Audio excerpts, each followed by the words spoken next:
ചെയ്ത കുട്ടൂസ്? എന്നിട്ട് ചെയ്ത വോളുമേ ആരായി പെയിന്റ് ചെയ്തത്?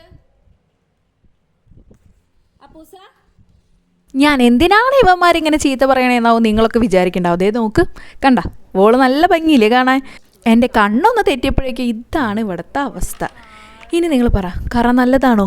കറ നല്ലതാണെന്ന് പരസ്യത്തിലൊക്കെ പറയാൻ കൊള്ളാം, പക്ഷെ റിയൽ ജീവിതത്തിൽ കറ അത്ര നല്ലതൊന്നുമല്ല.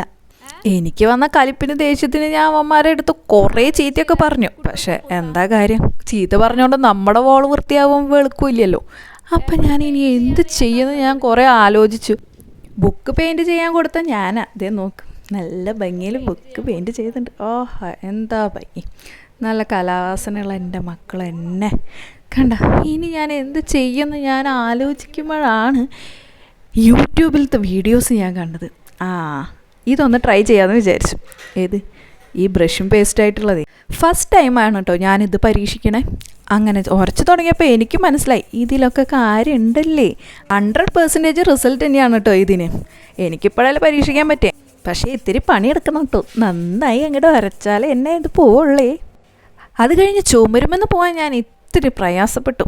എന്നാലും ഞാൻ തളരില്ലേ രാമക്കുട്ടി എന്ന് പറഞ്ഞിട്ട് ഞാൻ അങ്ങോട്ട് രണ്ടും കൽപ്പിച്ച് അങ്ങോട്ട് ബ്രഷ് ചെയ്യാൻ തുടങ്ങി. നോക്കൂ, ആഹാ സൂപ്പറായിട്ടില്ലേ? മുമ്പത്താളും സൂപ്പറായിട്ടുണ്ടെന്ന് പറയണമെന്നൊക്കെ ഉണ്ട്, പക്ഷേ അത്രയ്ക്ക് പോരാ. എന്നാലും കുഴപ്പമില്ല. അപ്പം നമുക്ക് പറയാം കറ നല്ലതാണ്.